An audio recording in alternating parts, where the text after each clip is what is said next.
Hello प्यारे साथियों, नमस्कार। स्वागत है आप सभी लोगों को अपना प्यारा सा परिवार मैट्रिक बोर्ड वाल्स में। तो मैं आशा और उम्मीद करता हूं कि आप सभी लोग मस्त होंगे, स्वस्थ होंगे और मन लगाकर अपनी पढ़ाई को कर रहे होंगे। जैसे कि मैंने आपको पिछले वीडियो में बताया था दांत के बारे में, और जैसे ही मैं आगे आया तो मुझे इस टॉपिक पे टच हुआ और बताया गया कि जैसे बुक के अकॉर्डिंग मुझे जानकारी मिली कि आज मनुष्य का आहार नाल मनुष्य का आहार नाल के बारे में आपको बताने वाला हूँ, जिसमें मुख गुहा, ग्रसनी, जितने भी पाचन तंत्र है ना, वो सभी के बारे में बताने आया हूँ। तो वीडियो में हमारे अंत तक बने रहिएगा। और आप सिर्फ यूट्यूब प्लेटफॉर्म से ही मत हमसे जुड़िए, व्हाट्सएप का लिंक ज्वाइन करके व्हाट्सएप ग्रुप से जुड़ जाइए, टेलीग्राम का लिंक ज्वाइन करके टेलीग्राम से जुड़ जाइए, और इंस्टा, फेसबुक जो भी माध्यम है उससे जुड़ सकते हैं। सबका लिंक बायो में दिया गया है। और इस प्लेटफॉर्म, इस चैनल के बारे में अपने दोस्तों के साथ साझा कीजिए, समझाइए और बताइए कि यहाँ पे क्लास 10th और 12th का फ्री में क्लास कराई जाती है। ठीक है, तो मैं बिना समय व्यर्थ किए अपनी क्लास को स्टार्ट करता हूँ। तो आज मैं आप सभी लोगों को बताने वाला हूँ मनुष्य का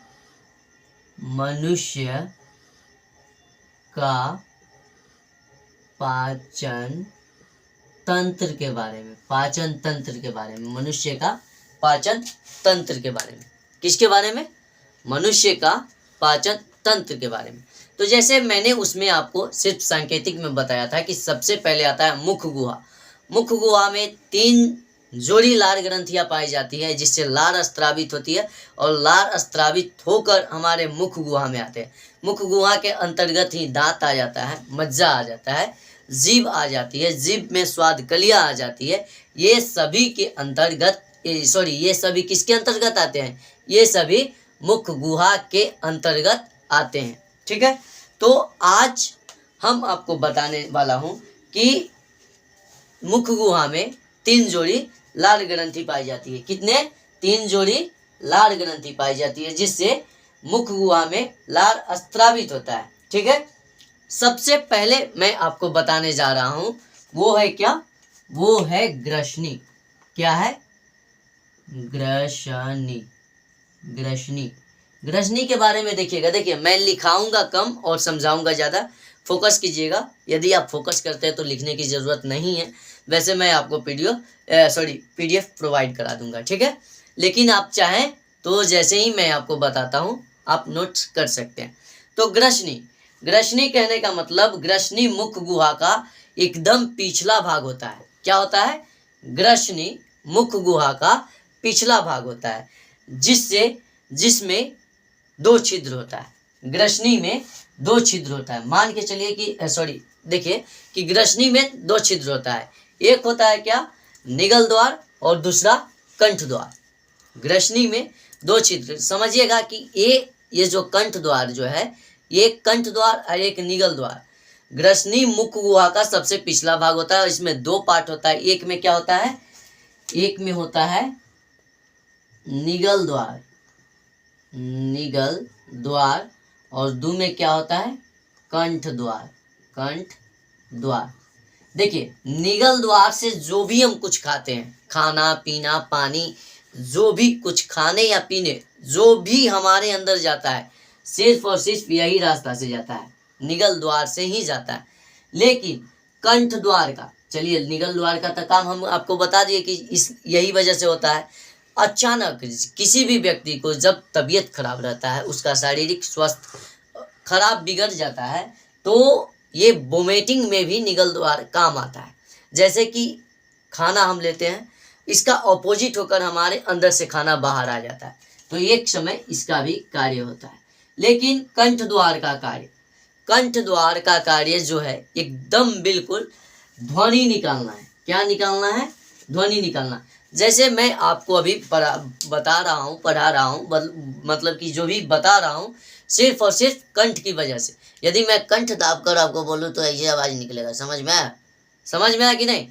तो कंठ यदि ना रहे तो क्या हम बोल पाएंगे? नहीं बोल पाएंगे। समझ में आया कि नहीं? तो विदाउट कंठ का आवाज निकलना नामुमकिन ना मुश्किल है। ठीक, तो देखिएगा कि कंठ से आपको एक दो क्वेश्चन क्रिएट होता है कि कंठ स्त्री में अधिकांश पतली आवाज होती है, तीखी आवाज होती है, जो कि एकदम तेज कान को झंझना देने वाली आवाज होती है। सेम वैसा ही बच्चे में होते हैं, बच्चे में तो और तेज, लेकिन पुरुष जाति का कंठ द्वार का जो आवाज है वो थोड़ा ज्यादा मोटा होता है, पिच टाइप का होता है। जैसे 12 या 14 वर्ष के जो भी नौजवान पुरुष होंगे उसका आवाज देखिएगा एकदम भारी वजनदार टाइप का हो जाएगा। तो ये कंठ द्वार के बारे में, निगल द्वार के बारे में और ग्रसनी के बारे में मैंने आपको साथ बताया, साझा किया। अब अगला आता है, अब किसके द्वार आता है? कंठ द्वार के आगे एक पट्टी जैसी रचना होती है।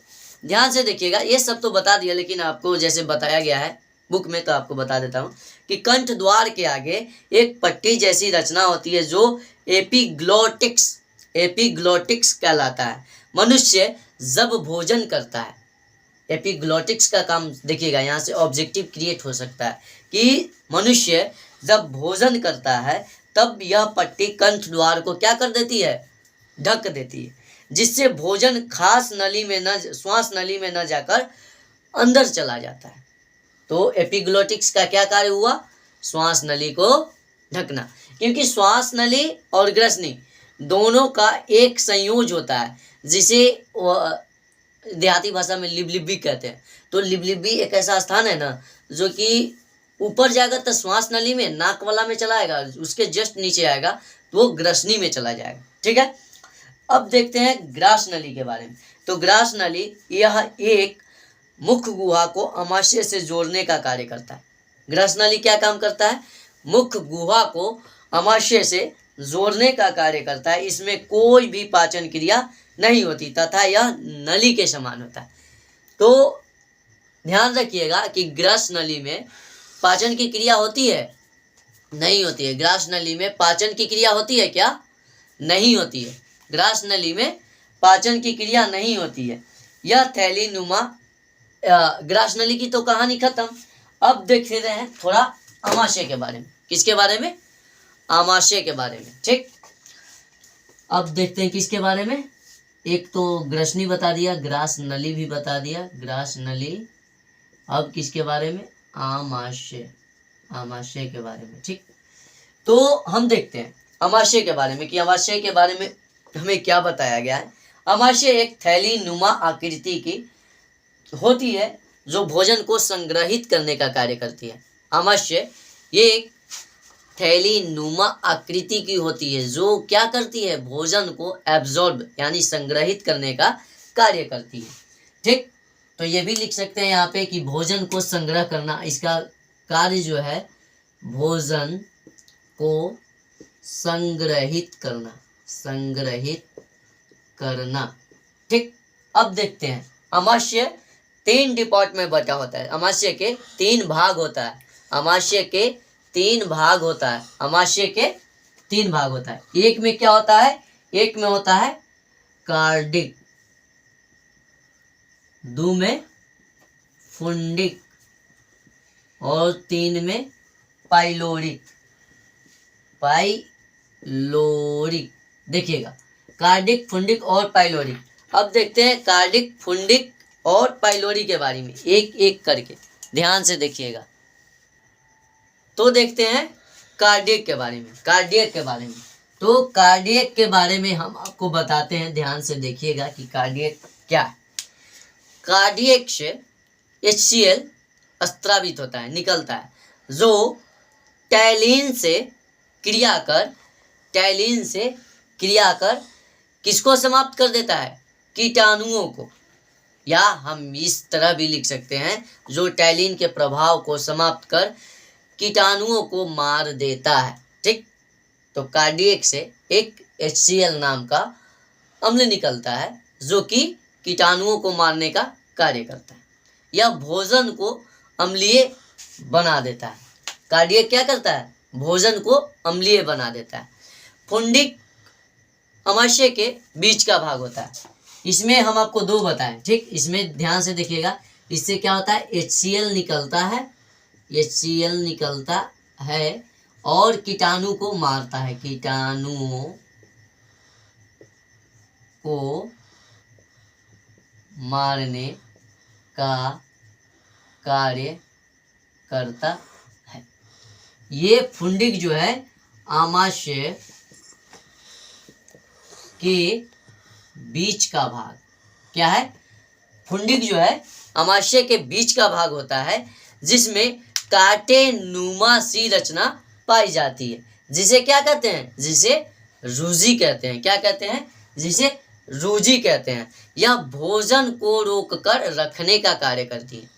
क्या करती है, देखिएगा ध्यान से कि फुंडिक जो है, फुंडिक का क्या कार्य है, इसके अंतर्गत कांटे नुमा एक रचना पाई जाती है जो अपने अंदर भोजन को रोकने का कार्य करती है। तब ना भोजन, एक बार हम खाना खा लेते हैं 4 घंटा 3 घंटा बाद भूख लगता है, नहीं तो भोजन जैसे ही खाते निकलते जाता तो क्या हम रह पाते हैं, हम तो भर दिन खाते रहते, भर दिन कोई प्रभाव नहीं पड़ता, ना हमारे अंदर कोई एनर्जी आती, ना कोई ऊर्जा, ना कोई शक्ति, कुछ आ पाता नहीं। तो क्या है, आमाशय के बीच का भाग फुंडिक होता है जिसमें एक कांटे नुमा तरह की रचना पाई जाती है जो अपने अंदर भोजन को क्या करता है, रोक कर रखता है, रोक कर रखता है। उसके बाद पाइलोरिक में भोजन को रोकने का कार्य करती है। पाइलोरिक में जठर ग्रंथियां पाई जाती हैं। अब किसके बारे में देखते हैं, पाइलोरिक के बारे में। इसका तो ये कार्य कि आमाशय के बीच का भाग हुआ और भोजन रोकता है। क्या करता है, भोजन को रोकता है, भोजन को रोकना, भोजन को रोकना। इसका देखिएगा दो हम लिख रहे हैं, एक HCl निकलता है और कीटाणु को मारने का काम करता है। इसका आमाशय के बीच का भाग है और ये भोजन को रोकने का कार्य करता है। अब पाइलोरिक, तो पाइलोरिक में जठर ग्रंथियां पाई जाती है जिससे जठर रस क्या होते हैं, अस्त्रावित होते हैं। पाइलोरिक में जठर ग्रंथियां पाई जाती है जिससे जठर रस अस्त्रावित होते हैं और जठर रस में रेनिन और पेप्टिन पाई जाती है। जठर रस में क्या क्या पाए जाते हैं, रेनिन और पेप्सिन, रेनिन और पेप्सिन पाई जाती है। रेनिन दूध को दही में बदलने का कार्य करता है, रेनिन दूध को दही में बदलने का कार्य करता है तथा दूध को पचाता है। देखिएगा ध्यान से, जब हम दूध खाते हैं, दूध दही खाते हैं तो दही को पाचन नहीं किया जाता है, वो गया अपना समझेगा, ठीक। लेकिन जब हम दूध खाते हैं तो हमारे अंदर वो दही में कन्वर्ट होकर उसके बाद ही पाचन की क्रिया होती है। तो रेनिन नाम का एक पदार्थ है, जब भी हम दूध, रोटी या दूध का मात्रा लेते हैं तो एक दही में कन्वर्ट यानी लैक्टिक अम्ल का निर्माण कर हम उसे पाचन करते हैं। रेनिन दूध को दही में बदलता है और पाचन करने की क्रिया को संपन्न करता है। पेप्सिन प्रोटीन को पचाता है। पेप्सिन क्या करता है, पेप्सिन क्या करता है, प्रोटीन को पचाता है तथा प्रोटीन को पेप्टोन में बदल देता है। किस में बदल देता है, प्रोटीन को पचाता है और प्रोटीन को पेप्टोन में बदल देता है। हाइड्रोक्लोरिक अम्ल यानी HCl जो है, HCl हाइड्रोक्लोरिक अम्ल जो है जीवाणुनाशक की तरह कार्य करता है, जीवाणुनाशक की तरह कार्य करता है। तो ये सब पाइलोरिक के बारे में है। अब जैसे ही मैं आपके साथ आगे का वीडियो लेकर आऊँगा तो उसमें छोटी आंत, इससे और 2-3 जो भी संबंधित तंत्र हैं उसके बारे में आपको साथ साझा करूँगा, बताऊँगा। और आप सभी लोग ध्यान में रखिएगा कि जितना भी मैंने बताया, भले ही कम वीडियो में मैं आपको कम कंटेंट देता हूँ, लेकिन जो देता हूँ एकदम सिक्योर देता हूँ, शुद्ध देता हूँ। ध्यान से देखिएगा, समझिएगा और चाहे तो आप नोट्स बना सकते हैं, नहीं तो नहीं भी बनाइएगा, काम चल जाएगा। हम आपको टेलीग्राम में नोट्स प्रोवाइड कर देंगे। जैसे ही एक चैप्टर खत्म होगा उसका नोट्स 2 या 3 दिन बाद मिल जाएगा, ठीक है। बाद बाकी मिलता हूँ अगले वीडियो में, तब तक के बाय, टेक केयर। अपने दोस्तों में इस फैमिली और ये बता दीजिएगा, ठीक है। बाय।